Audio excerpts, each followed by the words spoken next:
সুন্দরবন, আমাদের সেই চিরপরিচিত সুন্দরবন। সুন্দরবন এক বিস্ময়কর পর্যটন স্থল। সুন্দরী গাছের নাম ধরেই সুন্দরবনের নামকরণ করা হয়েছে। জল ও জঙ্গল মিলিয়ে সুন্দরবনের প্রায় 60% বাংলাদেশের অন্তর্গত, আর বাকিটা ভারতবর্ষে।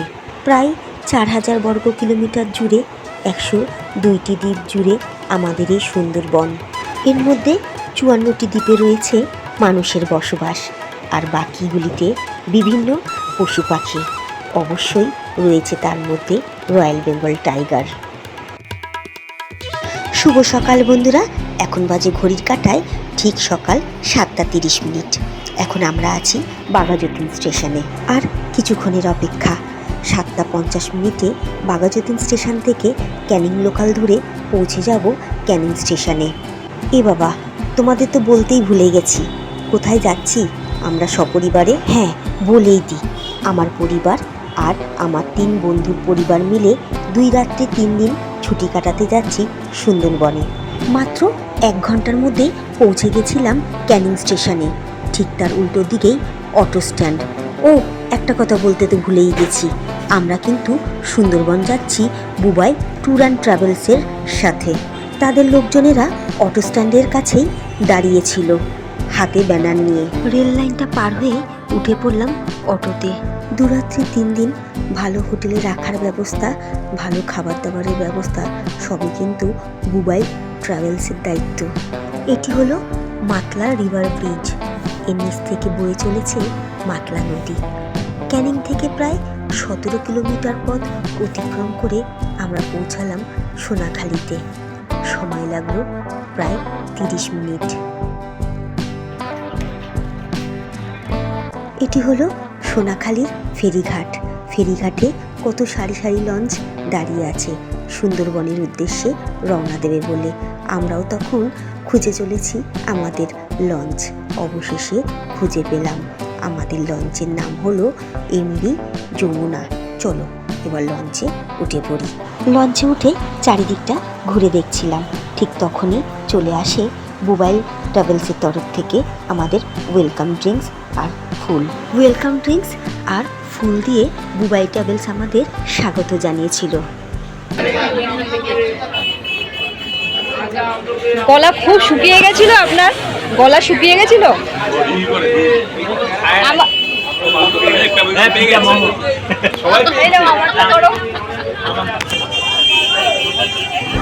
আমাদের ঠিক পাশের লঞ্চটি সুন্দরবনের উদ্দেশ্যে রওনা দেবে বলে একদম রেডি। আমরা লঞ্চে অনেকক্ষণ দিয়ে বসে আছি, আর ভাল লাগছে না। জানি না কখন যে ছাড়বে। লঞ্চ ছাড়তে দেরি হচ্ছে দেখে আমাদের লঞ্চেই সকালের ব্রেকফাস্টটা দিয়ে দিল। ব্রেকফাস্টে কী ছিল জানো? গরম গরম লুচি আর কষা কষা আলুর দম আর একটা করে মিষ্টি। ব্রেকফাস্ট শেষ হতে না হতেই আমাদের লঞ্চটি ছেড়ে দিল। চলো দুগ্গা দুগ্গা করে একটু নমস্কার করে নিই। লঞ্চে বসে খাবার খেতে খেতে চারিদিকের প্রাকৃতিক পরিবেশটা বেশ উপভোগ করছিলাম। পাশে দাঁড়িয়ে বারবার উঁকি মেরে দেখছিলাম লঞ্চ কিভাবে চালায়। ওরে বাবা, দেখে বেশ ভয় লাগছিল জানো। আসলে এই প্রথম লঞ্চে উঠলাম তো, তাই। এই যে আমাদের সব গ্রুপের লোক।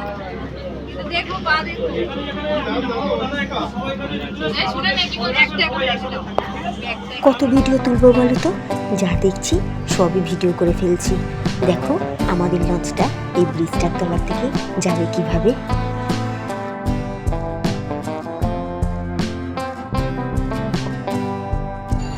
নীল আকাশ আর চারিদিকে জল, আর মাঝখানে নদীর ফুরফুরে ঠান্ডা বাতাস। কি যে ভালো লাগছিল সে তোমাদের কি বলবো।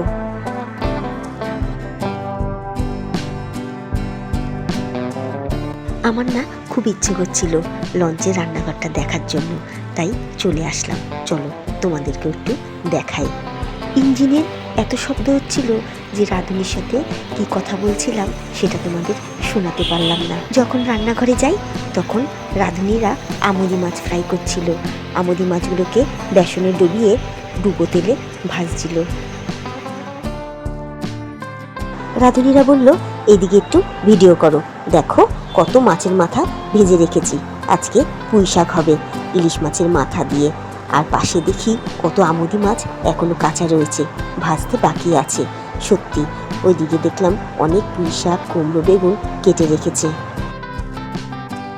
রাঁধুনিরা বলল, আপনারা উপরে গিয়ে বসুন, এত গরমে দাঁড়াতে পারবেন না। আর কিছুক্ষণের মধ্যেই আমুদি মাছ ভাজা আর চা পাঠিয়ে দিচ্ছি। তবু আমাদের কৌতূহল, আর কিছুক্ষণ থাকি, এটা দেখছি ওটা দেখছি। দেখো কত বড় হটপট। আমি জিজ্ঞাসা করলাম, এতে কি রাখা হয়? বলে, এতে ভাত রাখি, ভাতটা অনেকক্ষণ গরম থাকে। এই দেখো এদিকে ইঞ্জিন, যেমন আওয়াজ তেমন গরম। চলো এবার উপরে যাওয়া যাক।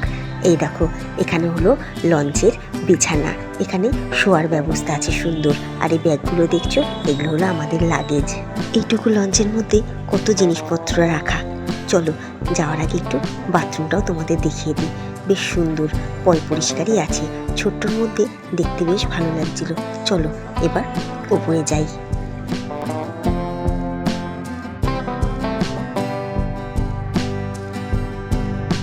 উপরে আসতেই পেয়ে গেলাম গরমাগরম চা। এই নিয়ে দ্বিতীয়বার চা খেলাম।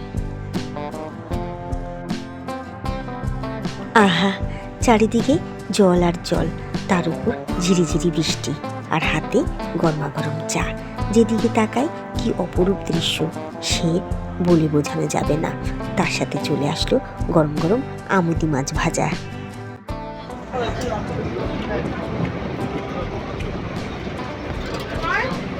কেমন খেতে তেজো?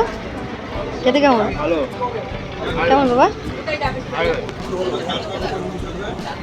কি সুন্দর দেখো প্রাকৃতিক পরিবেশ। আকাশ কালো হয়ে এসছে, এতক্ষণ তো খুব বৃষ্টি হচ্ছিল, কালো হয়ে আছে। এখন আমাদের কিছুক্ষণের জন্য লঞ্চ থেকে নামতে হবে। সামনে একটি গ্রাম আছে, গ্রামের মাঝখানে লোকনাথ বাবার মন্দির, সেটা আমরা এখন দেখতে যাব। এই দেখো এটা হচ্ছে লোকনাথ বাবার মন্দির। খুব সুন্দর পরিবেশটা।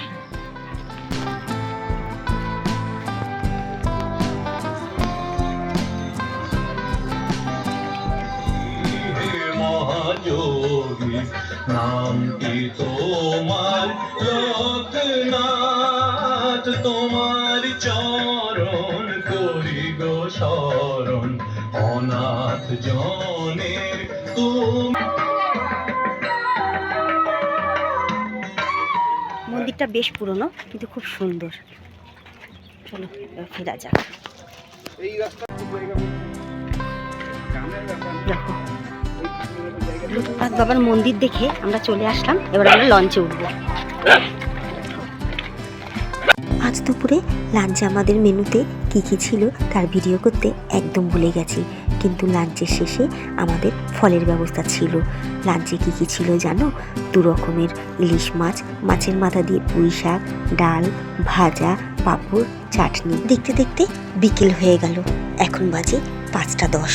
এখানেই আমাদের আজকের মতন লঞ্চের জার্নি শেষ। এখন নামলাম আমরা সুন্দরবনের পাখিরালয় ফেরিঘাটে।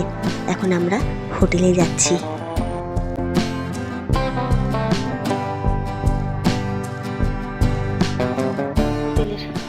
এই যে আমাদের হোটেল বনজা।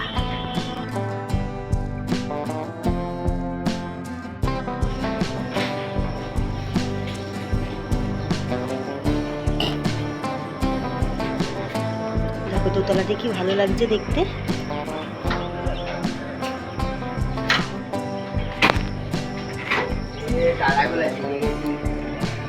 203, 204 এই হলো আমাদের রুম।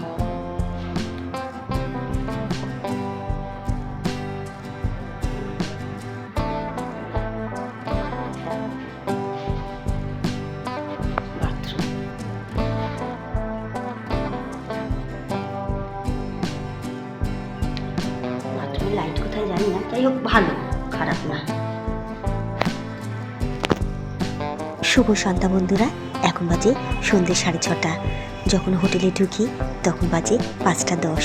কিন্তু তখন আর শরীর খুব ক্লান্ত ছিল, তাই আর কোনো ভিডিও করতে পারিনি। এখন আমাদের চা আর টিফিন করার জন্য নিচে ডাকছে।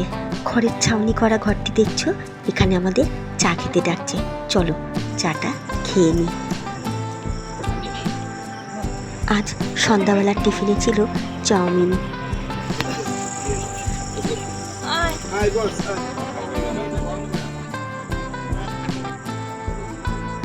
চাউমিন খাওয়ার পর এই হোটেলে আসলাম, ঠিক তার উল্টো দিকেই কৌশল্যা হোমস্টে। এখানে ঝুমুর নাচ হবে, এখানে চেয়ারে আমরা এখন কিছুক্ষণ বসবো। অনেকক্ষণ ধরে বসেছিলাম ঝুমুর নাচ দেখবো বলে, কিন্তু কিছু সমস্যার কারণে আজকে আর ঝুমুর নাচ হলো না, সেটা কালকে হবে। এখন বাজে রাত 10:45, চারিদিক অন্ধকার।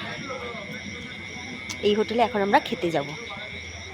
চলো, এখানে 10:30 মানে 10:45 মানে প্রচুর রাত। চলো খাওয়া দাওয়া করি। ভাতা নিয়ে বসে আছি, এখনো ভাত আসেনি। এই যে আমাদের খাবারের জায়গা সব, আমরা সবাই এখন খেতে বসেছি।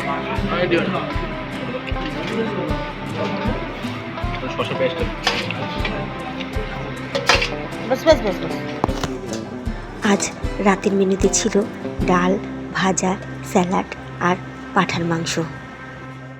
আজ অনেক রাত হয়ে গেছে, আমরা সবাই ক্লান্ত, তাই এখন আমরা সবাই ঘুমোতে যাব। আজকের মতন প্রথম দিনের সুন্দরবনের ব্লগটা এখানেই শেষ করলাম। কেমন লাগলো অবশ্যই জানাবে।